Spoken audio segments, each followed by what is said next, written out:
Les amis, bonjour, bonjour, soyez les bienvenus au petit déjeuner de Devenir pour agir. J'espère que vous avez passé une agréable semaine et je suis heureux aujourd'hui de fêter ma 130e interview. Mon invité aujourd'hui est un incontournable du visage français du monde audiovisuel, du monde du cinéma, du monde de la culture.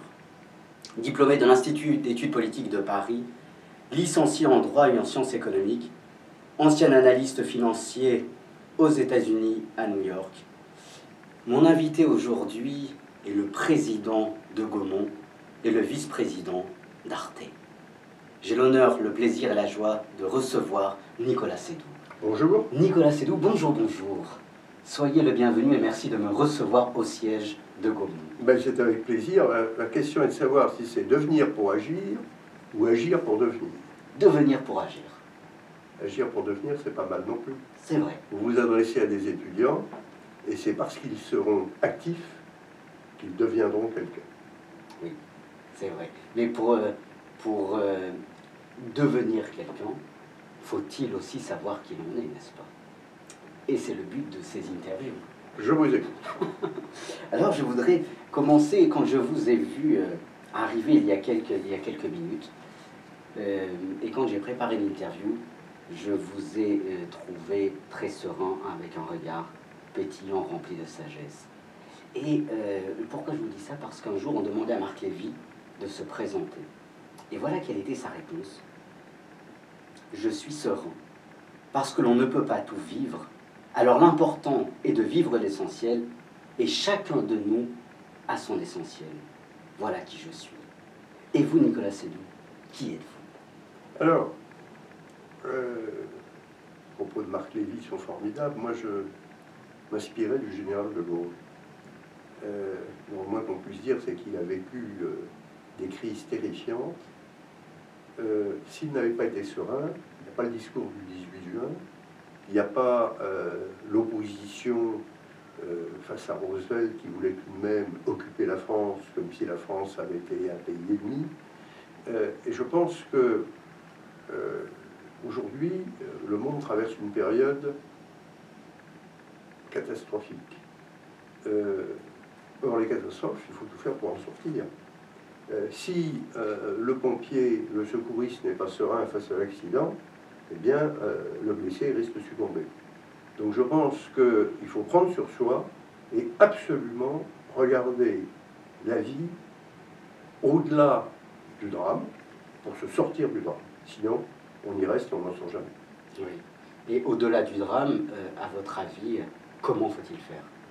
Aux étudiants à qui vous vous adressez aujourd'hui? Prendre conscience des réalités, ne jamais les fuir. Mais pour autant, agir. Je viens de prendre un exemple. Vous êtes témoin d'un accident sur la route. Il y a celui qui ne s'arrête pas, Oui. le plus fréquent. Il y a celui qui panique et qui va rendre le blessé dans un état encore plus fragile qu'il devait être en arrivant. Il y a celui qui sait qu'il ne sait pas et qui appelle immédiatement ceux qui savent. Aujourd'hui, avec un portable, on peut au minimum toujours faire ça. Oui, c'est vrai. Oui. Nicolas Seydoux, quelle est, avant de rentrer dans les détails de manière philosophique, alors une réflexion philosophique, quelle est, selon vous, et non pas comme les autres vous voient, mais votre plus belle qualité? Est-ce la sérénité? Je ne sais pas. Oui, peut-être. Formidable. Alors, vous êtes un grand homme de culture dans le monde du cinéma. Quelle définition pouvez-vous donner du cinéma? Ça, c'est... Alors, le cinéma a inventé l'image animée. Le cinématographe des frères Lumière, invention française. La France, jusqu'en 1914, domine le cinéma mondial. Tout est inventé. Les effets spéciaux, Méliès, la vente, Musidora, les actualités, Pathé et Gaumont en 1909 et 1910, la couleur, il y avait chez Pathé 200 petites mains qui colorisaient la pellicule. Le son, Léon Gaumont invente le chronomégaphone, et il invente la couleur qui est le procédé qui a juste précédé Technicolor. Donc ça, c'est le cinéma, projeté essentiellement par des forains. Et puis très vite, nous allons avoir la plus grande salle de cinéma du monde qui sera le Bourbon Palace. Et certains ont dit le passage du forain à l'immeuble. Le cinéma s'est embourgeoisé. C'est certain. Mais au Bourbon Palace, le prix des places allait de 1 à 40.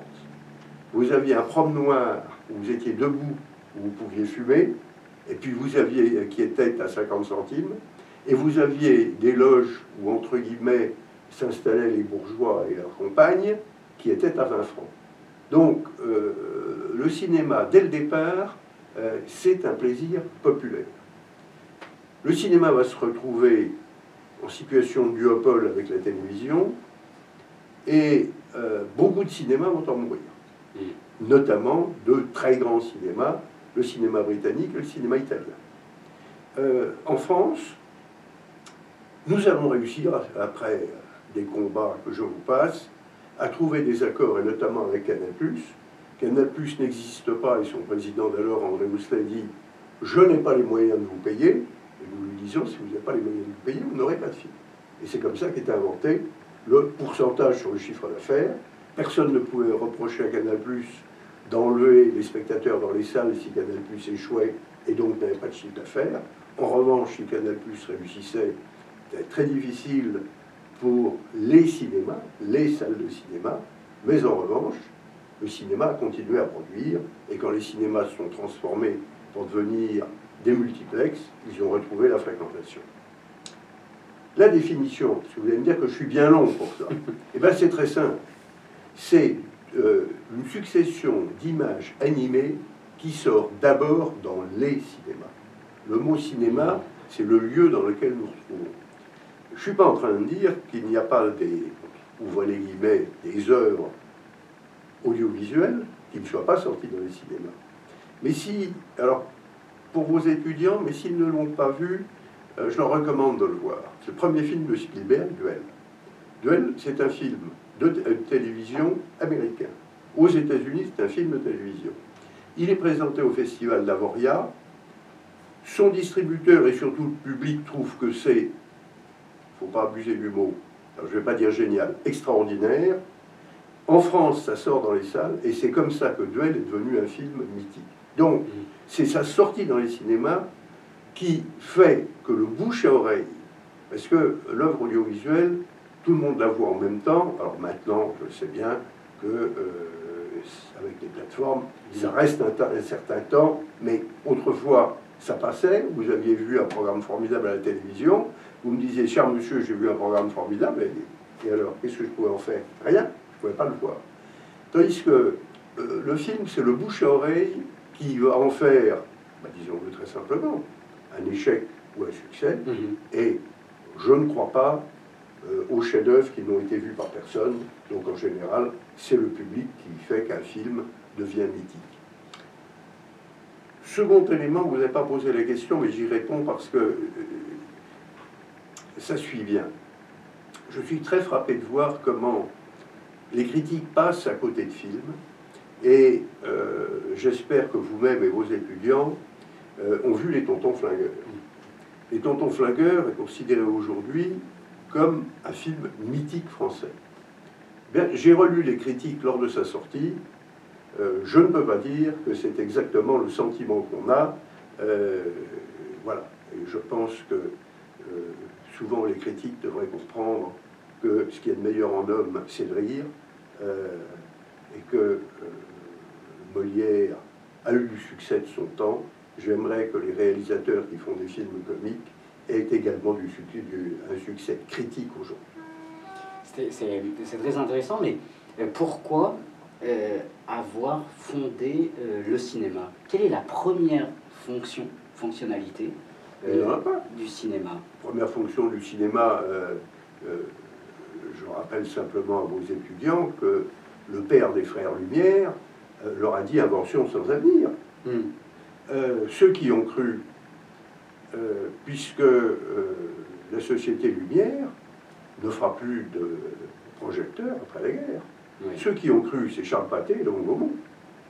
Léon Gaumont a voulu tout de suite acheter, il était à la première projection, non pas la première projection publique, mais la première projection professionnelle qui s'est passée à la Société pour l'encouragement de l'industrie. Donc nous sommes au mois de mars, et immédiatement il a voulu acheter le brevet des frères Lumière. Ils ont voulu garder pour eux, et il s'est organisé autrement avec un ingénieur. Il a commencé immédiatement à faire du cinéma. Et alors après, son assistante, qui était sa secrétaire, peut-être un peu plus, Alice Guy, une femme tout à fait cultivée, tout à fait charmante, lui dit « Monsieur, pour mieux vendre vos appareils, il faudrait faire des films. » Et il y a cette réponse quand même inouïe. « D'accord, mademoiselle, à une condition que vous fassiez ça en dehors des heures de bureau et que ça ne coûte pas cher. » Je trouve ça excellent. En fait, Éric Emmanuel Schmitt a tenté de répondre à cette question. Quelle est la fonction première du cinéma? Et je le cite: « Pour persuader les gens que la vie a la forme d'une histoire, pour prétendre que parmi les événements désordonnés que nous subissons, il y a un début, un milieu, une fin, ça remplace les religions, le cinéma met de l'ordre dans le chaos, ça introduit la raison dans l'absurde. » Comment réagissez-vous et que répondez-vous à Moi, je pense que nous n'avons pas le temps de philosopher sur le cinéma. Le cinéma, les frères Lumière, ils filment la vie, la sortie des usines Lumière. Alors Alice Guy disait qu'elle était la première femme scénariste. C'est la Félouchou. En général, les cinéphiles prennent Méliès comme modèle. Je disais, les précurseurs ont tout inventé.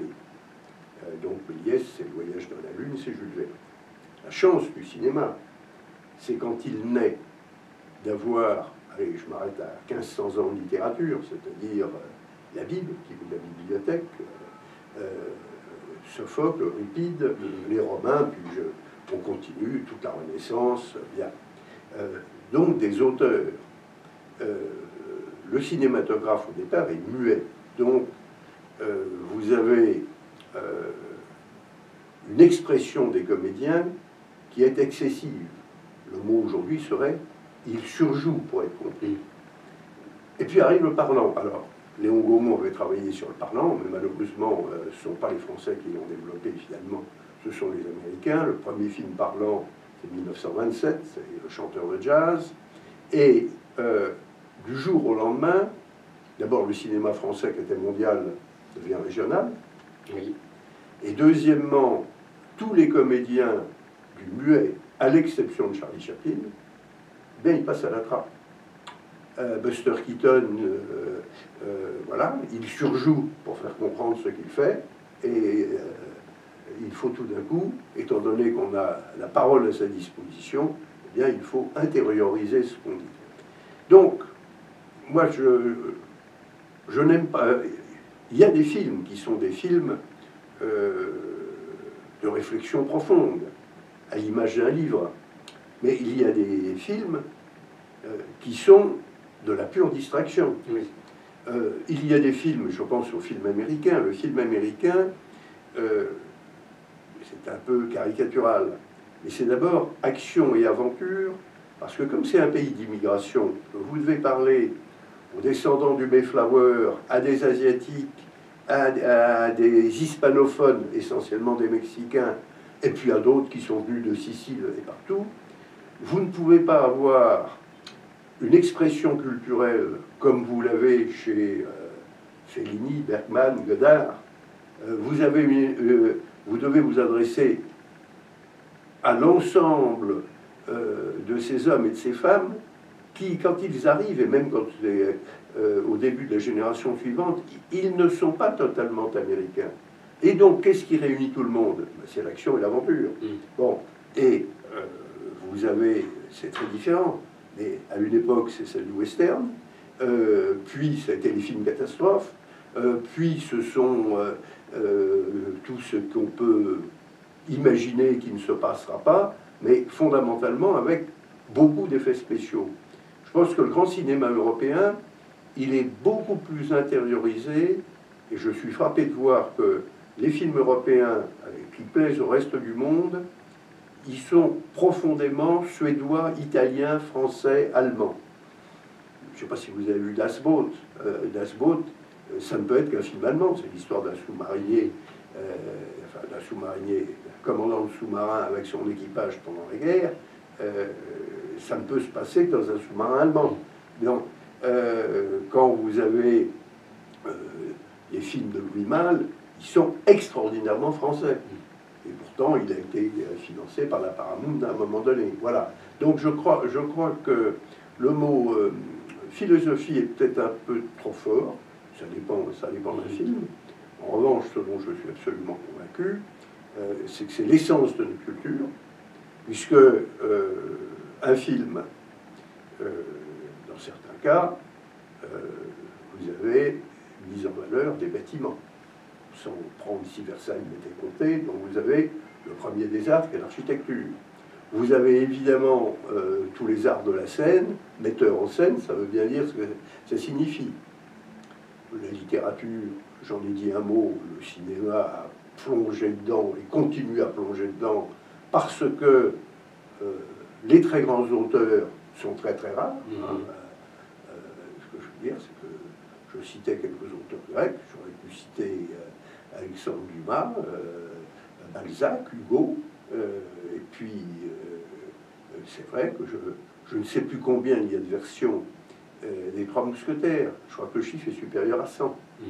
Donc c'est les très grands auteurs qui vous écrivent des histoires qui sont capables de plaire au plus grand nombre. Ben, il faut se faire à l'idée, ils sont très rares. Pourquoi? Parce que ce qui est le plus rare, c'est l'imagination. Oui. Aux étudiants, on va leur apprendre l'informatique, on va leur apprendre des moyens. Et par rapport à votre question initiale, au-delà des moyens, c'est que veut-on faire de sa vie? Que veut-on faire? Eh bien, si on veut essayer de travailler avec l'imagination, et le comble de l'imagination, de l'imaginaire, est évidemment ce qu'on appelle les arts, la culture, eh bien, ce n'est pas facile pour deux raisons.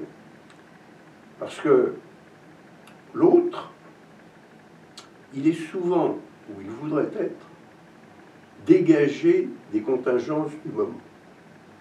Un artiste, il crée d'abord pour lui, d'abord parce qu'il y croit. Mais que si l'artiste ne peut pas vendre une seule œuvre, comment va-t-il vivre? Bon, c'est ce qu'on appelle le mécénat. Que j'avais la chance, pas plus tard qu'hier, d'être à l'Opéra de Versailles et de revoir Don Giovanni. Mozart est le premier artiste qui cherche à ne pas être un salarié. C'est-à-dire que son père, eh bien, il est salarié, violoniste de l'archevêque de Salzbourg. Jean-Sébastien Bach était maître de chapelle à Leipzig. Et Mozart cherche à être, c'est pour ça d'ailleurs qu'il a autant de difficultés financières, cherche à être indépendant.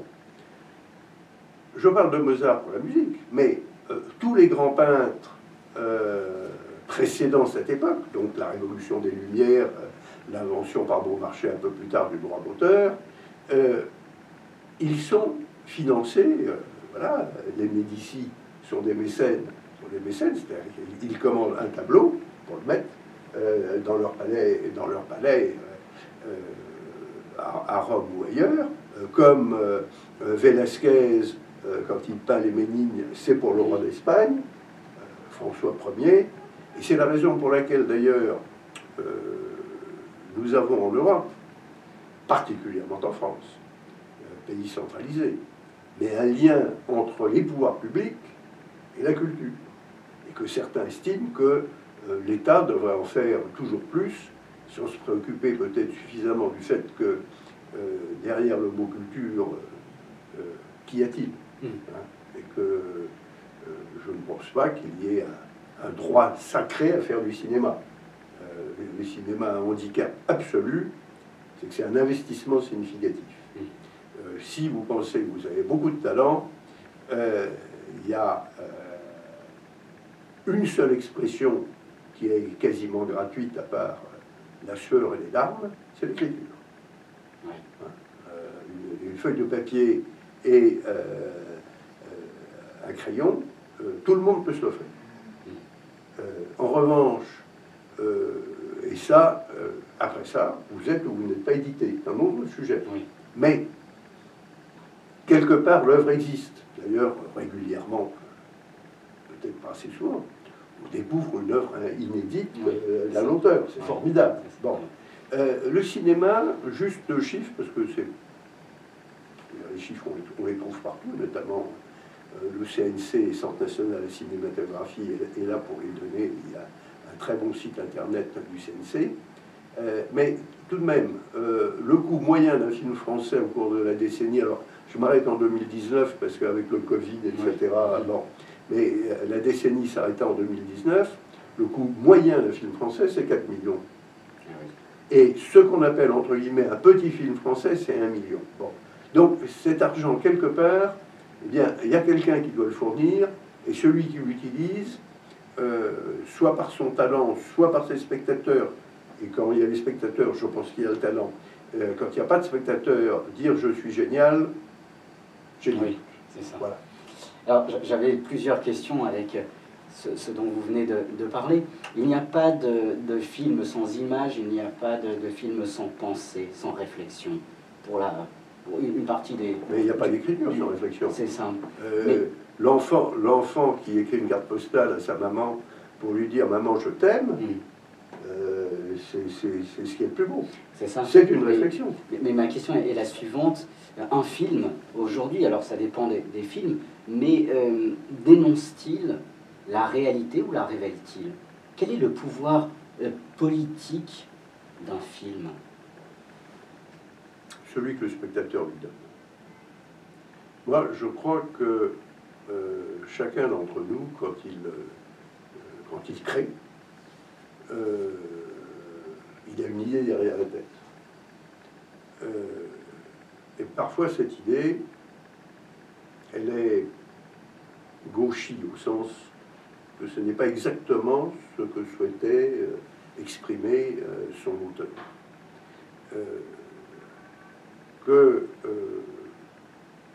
Je pense qu'il faut être très attentif au fait que le cinéma, c'est-à-dire ce dont je parle, hein, le cinéma professionnel qui consiste à essayer de faire en sorte que l'œuvre sorte dans une salle de cinéma. Alors pourquoi dans une salle de cinéma?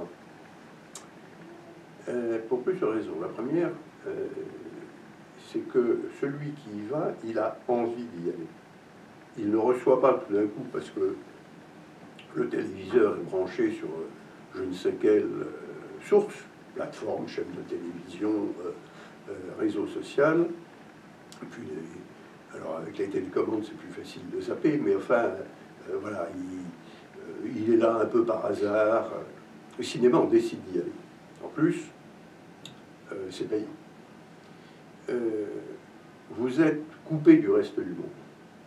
C'est-à-dire que vous êtes chez vous, vous avez une très belle installation, puis tout d'un coup, soit dans votre propre appartement, il y a quelqu'un qui vous appelle, soit il y a les voisins qui font du bruit, et de toute façon, vous allez à un moment donné avoir le micro-ondes qui va vous rappeler à l'ordre. Bon. Donc, vous n'êtes pas concentré sur sur l'image et le son qui l'accompagne. Et que, je pense, enfin, nous lisons ça l'un et l'autre assez régulièrement, qu'un romancier, qu'un réalisateur trouve que il y avait cette très jolie phrase d'un prix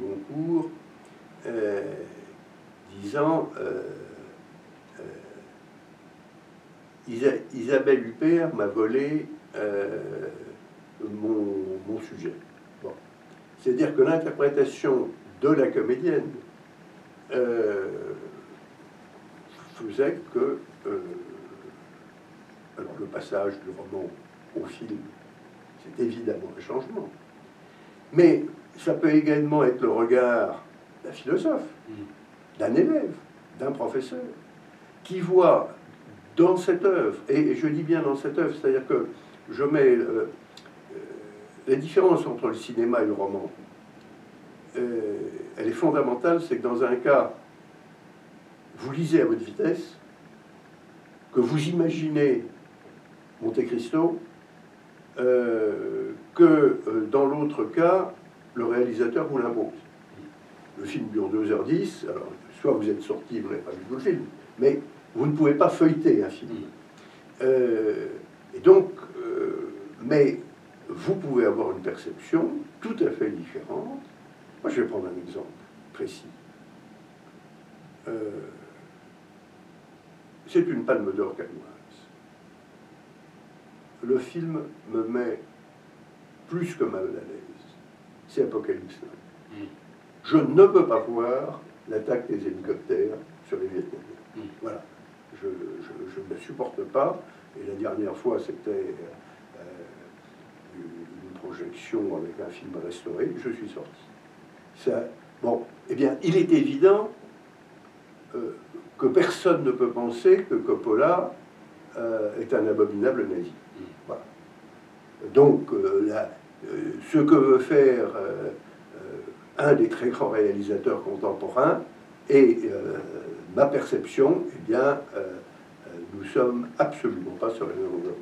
Ce qui est intéressant dans ce que vous dites, Nicolas Seydoux, vous prenez l'exemple d'Apocalypse Now. La question est la suivante: peut-on tout montrer au cinéma? Et je pense aux films d'horreur, etc. Parce que parfois il y a une violence dans certains films qui interpelle. Et donc, peut-on tout montrer à travers l'image dans un cinéma? Alors, un humoriste disparu disait: on peut tout dire, mais ça dépend à qui. Et aujourd'hui, avec les réseaux sociaux, vous ne contrôlez pas qui. Cinéma, il y a un film d'horreur, il est éventuellement interdit aux plus jeunes, et vous savez que vous allez voir un film d'horreur. Vous n'allez jamais au cinéma, c'est une différence fondamentale avec d'autres activités. Le cinéma, c'est pas l'accident qui vous prend dans la rue. C'est que vous allez voir un film sur un accident ou sur une succession d'accidents ou sur les horreurs de la guerre. Et je pense que la notion de choix, alors on peut soi-même se tromper sur son choix, mais si on n'a pas la possibilité de fermer le livre, on a la possibilité de sortir. Oui. Et que si vous êtes avec des enfants, vous pensez que tout d'un coup l'enfant est horrifié, le film n'était pas interdit, les critiques que vous aviez lues, ou bien parfois vous n'avez pas lu de critique, mais il y a un ami qui vous a dit c'est formidable, et puis vous êtes avec un enfant qui tout d'un coup, il faut pas hésiter à sortir et lui parler. Oui. Et c'est là que nous sommes, si vous voulez, moi j'ai pas de hiérarchie entre les arts. Ils font tous partie de la culture. Mais l'élément clé de culture, c'est pas l'œuvre artistique, c'est le fait qu'on en parle avec ce droit absolu de ne pas l'aimer. Oui. Moi, je n'arrive pas à me faire à la peinture minimaliste. Voilà. Je suis béat d'admiration. Je recommande à vos étudiants d'aller voir au Louvre l'exposition Naples à Paris, qui ne fait que compléter d'ailleurs les tableaux du Louvre, mais ça permet de les voir autrement. Je veux dire qu'on ne peut être qu'émerveillé chaque fois qu'on est devant ces toiles. En revanche, quand je suis au musée d'art moderne au centre Pompidou, j'assume, je lis que ce sont des maîtres incontestés, ce sont des maîtres incontestés à côté desquels Oui. je passe. Et j'accepte de passer à côté. oui, oui. C'est-à-dire que, surtout pas de dictature culturelle. Ouais. La dictature est abominable. Ouais, ouais. Et la pire de toutes, c'est celle des idées et de la pensée. Ouais. On a le droit de ne pas aimer. Ouais. Et il y a une phrase formidable de Barbara Hendricks. On a le droit de ne pas aimer Mozart, on n'a pas le droit d'ignorer qu'il existe. C'est tellement vrai. Voilà. C'est tellement vrai. Nicolas Seydoux, ma dernière question, malheureusement, parce que les 30 minutes sont passées, mais une question sociétale.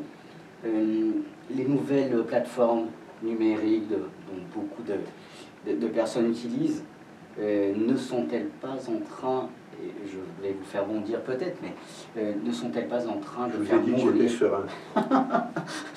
ne sont-elles pas en train de faire mourir le cinéma? Vous posez une excellente question, et c'est ce qui est arrivé au cinéma italien avec la télévision. C'est ce qui est arrivé au cinéma britannique avec la télévision. C'est-à-dire que en France, moi quand j'arrive dans cette maison, quand j'arrive dans cette pièce, l'ennemi c'est la télévision. Ce dont rêvent mes collègues, c'est des grèves de télévision diffusion de France, ça s'appelle TDF à l'époque, ou l'ORTF, etc. Et c'est d'ailleurs totalement vrai, quand il y a une grève, la fréquentation dans les salles de cinéma augmente immédiatement. Mais nous avons essayé de réfléchir au sujet. Quel était à l'époque le premier programme que regardaient les téléspectateurs? C'était les films que nous avions produits quelques années auparavant. Donc, c'est exactement comme si le livre de poche tuait l'édition originale. Bien. Et donc, il fallait trouver, et les pouvoirs publics français s'y sont associés, des accords avec les télévisions. Il ne fallait pas supprimer la télévision. L'idée de la grève à la télévision, il y a des limites.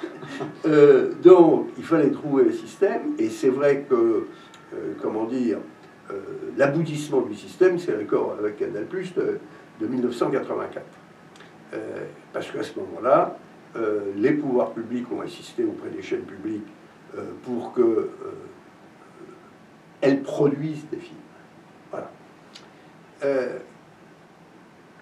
Et que la situation, donc, avant l'arrivée des plateformes, mais il y a peut-être un petit sujet qui a troublé un peu le cinéma et l'ensemble du secteur juste avant, ça a été le piratage. Oui. C'est-à-dire que le fait de pouvoir copier avec votre caméra un film dans une salle, après ça le mettre sur un réseau, il est évident que même si la qualité n'est pas la même que celle de la copie originale, ça retient un certain nombre de gens d'aller au cinéma. Et en ce qui concerne la musique, on nous dit chaque année, et ça va mieux, etc. Enfin, ça va mieux. La musique aujourd'hui a 2 fois moins de revenus qu'elle n'en avait il y a 15 ans. Donc ça va mieux à travers une crise qui a été absolument épouvantable, parce que les pouvoirs publics ont refusé de lutter suffisamment vite et suffisamment efficacement contre le piratage. Donc, mettons, alors, le piratage reste un sujet, même si les tribunaux ont systématiquement condamné les administrateurs de sites. Le sujet avec la plateforme, c'est celui avec les télévisions. Je pense que la commission de la concurrence, elle est au siècle dernier. Ne pas avoir accepté la fusion TF1-M6 est simplement absurde. Ce sont des nains face aux studios américains déjà, qui eux-mêmes sont des nains face aux plateformes. Donc, si quelqu'un se dit l'économie de marché c'est formidable, nous sommes, dans le cas présent, écrasés. Il n'appartient pas au pouvoir public de faire du cinéma, il appartient au pouvoir public de faire en sorte que la création en Europe puisse continuer à exister, non pas contre les plateformes, mais avec les plateformes. Donc d'abord, que l'œuvre cinématographique, eh bien, elle sort dans une salle avec une chronologie qui est respectée, c'est absolument essentiel. Et deuxièmement, que ces plateformes aient, comme l'ont les chaînes de télévision françaises, des obligations d'investissement. On ne leur dit pas quel film elles doivent prendre, mais qu'elles aient des obligations d'investissement et que leur la sortie des œuvres qu'elles produisent soit inversement proportionnelle à leurs investissements pour essayer de faire le plus simple possible. Mais il y a une grande différence entre les plateformes et les studios. Alors, les studios ont évolué. Mais les studios américains, ils produisaient des films américains, ils essayaient d'exporter le mieux possible. Les plateformes, et la première plateforme, c'est Netflix. Netflix, dès ses origines, a produit de nombreuses séries en espagnol et diffusées aux États-Unis. Alors, je sais que l'espagnol est la seconde langue parlée aux États-Unis, mais ce que je veux dire, c'est que Netflix s'est préoccupé de produire localement. Localement, on n'est pas au niveau de la principauté de Monaco, on est au niveau de la France, de l'Allemagne. Mais aujourd'hui, Netflix produit en France, en Allemagne, évidemment au Royaume-Uni, en Italie. Donc il y a une volonté d'accaparer le spectateur local. Alors, deuxième mot qui est très important, il y a plateforme et plateforme. C'est-à-dire qu'il y a une plateforme dont le seul enjeu, c'est d'attirer les spectateurs par ses programmes, c'est Netflix. Vous avez deux plateformes, Apple et Amazon, pour qui le cinéma est un produit d'appel. Donc le comportement économique n'est pas nécessairement le même. Et puis vous avez les plateformes qui sont les studios qui tout d'un coup ont décidé de se lancer dans les plateformes. Je constate aujourd'hui que les studios ne vont pas bien. Disney, quand vous vous rappelez un président qui avait quitté l'entreprise, c'est jamais très bon signe. La plateforme Disney perd de l'argent que Paramount, son management a changé brutalement il y a maintenant un an. Warner, qui est un très brillant studio, a été acquis par American Telegraph and Telephone, puis par un fonds, etc. Ce que je veux dire, c'est qu'il y a aujourd'hui un remue-ménage au sein des studios qui tient évidemment à la transformation totale du métier. Je vais parler rapidement des technologies numériques, on aurait pu en parler, bon, mais se rajoutent aujourd'hui les plateformes de technologies numériques, et je ne parle pas parce que je ne peux pas donner d'avis à vos étudiants. Il est évident qu'en plus nous avons l'intelligence artificielle qui arrive, c'est-à-dire que vous m'interrogerez 15 secondes et que vous ferez tout le reste de l'interview sans moi. C'est un vrai sujet. C'est un sujet qui alors concerne au premier chef la création, puisque si tout d'un coup vous ressuscitez Jean Gabin, ça peut poser un problème aux héritiers de Jean Gabin. C'est le moins qu'on puisse dire. Bon, et que vous allez faire à la façon de, jusqu'à quel point c'est du plagiat, pas du plagiat, de la création, à part les avocats, je ne vois pas à qui ça bénéficie, et que je pense qu'il faut être extraordinairement attentif au fait que, comme toute invention, l'invention elle est neutre. L'invention n'est pas positive ou négative. Bon, l'atome, ça dépend ce que vous en faites. Hein. Ce que je veux dire, c'est que très, très attentif au fait qu'une invention, si elle est bien utilisée, ne peut être que génératrice d'avantages, de progrès pour l'humanité. Si en revanche elle est dévoyée, c'est une catastrophe, et toutes les inventions peuvent être dévoyées. Donc l'intelligence artificielle, je pense, il ne faut surtout pas passer à côté, il faut être extraordinairement attentif. Il est quand même regretté cinéma. Vous avez encore en France un certain nombre de sociétés. Le représentant de celui que vous interviewez, qui a des collègues ou concurrents, il existe. La télévision, nous sommes encore présents. Les chaînes françaises ne sont pas ridicules. En revanche, nous sommes absents totalement des plateformes mondiales. Je pense que demain, une petite plateforme. Donc, ce sur quoi nous devons nous battre, c'est que sur ces plateformes, les programmes français existent. que les programmes européens existent, que ce ne soit pas le labourage avec une seule culture et une seule expression culturelle. Et je pense que l'Europe on prêtait à Chambonnet cette phrase disant si c'était à refaire, j'aurais commencé par la culture pour construire l'Europe.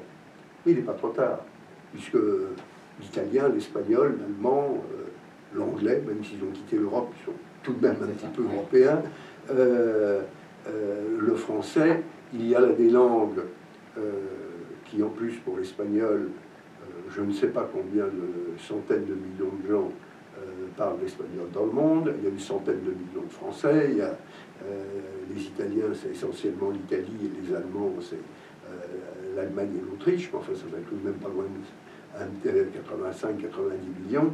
Je veux dire que nous avons un socle qui est celui de la diversité, que je pense que dans ce monde si complexe, la diversité est une chance inouïe.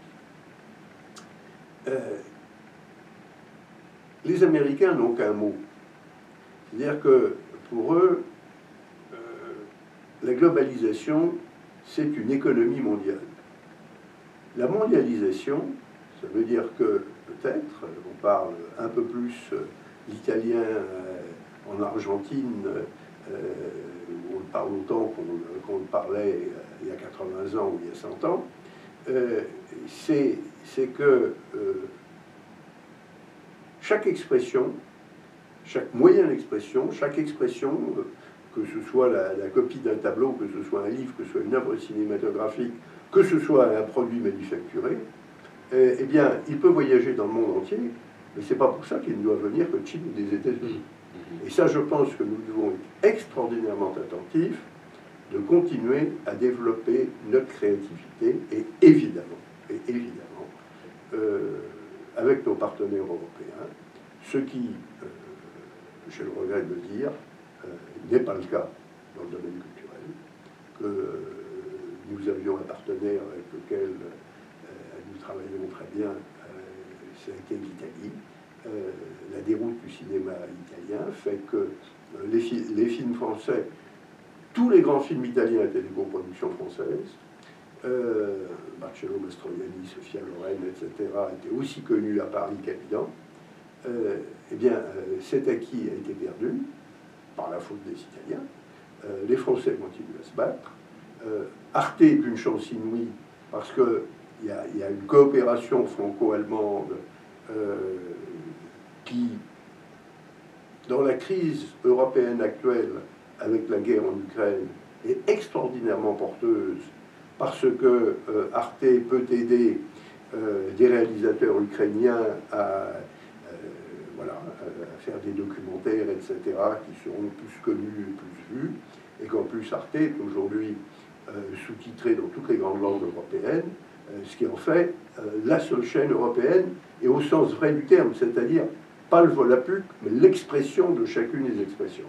Et ça, je crois que c'est l'expression de chacune des expressions, enfin, chacune des pensées. Voilà. Et je conclurai là-dessus, il faut se faire à l'idée qu'un Allemand n'est pas un Français qui parle l'allemand. Voilà. Nous sommes différents, et cette différence, il ne faut pas chercher à la gommer. Nous appartenons au même socle, fondamentalement quand même méditerranéen, mais voilà, un Espagnol, un Italien et un Français, malheureusement, quand ils se rencontrent, ils parlent l'anglais aujourd'hui, c'est dommage, mais c'est déjà bien qu'ils parlent l'anglais, plutôt que de ne pas se comprendre. Nicolas Seydoux, merci beaucoup. Merci de m'avoir reçu, merci pour la profondeur de votre réflexion et votre regard sur le monde de la culture, le monde d'aujourd'hui. Merci infiniment. Et les amis, je vous souhaite une agréable semaine. Merci de nous avoir suivis. Je vous dis à la semaine prochaine. Merci de votre fidélité. À très bientôt. Et c'est moi qui vous remercie. Merci à vous, Nicolas. Merci.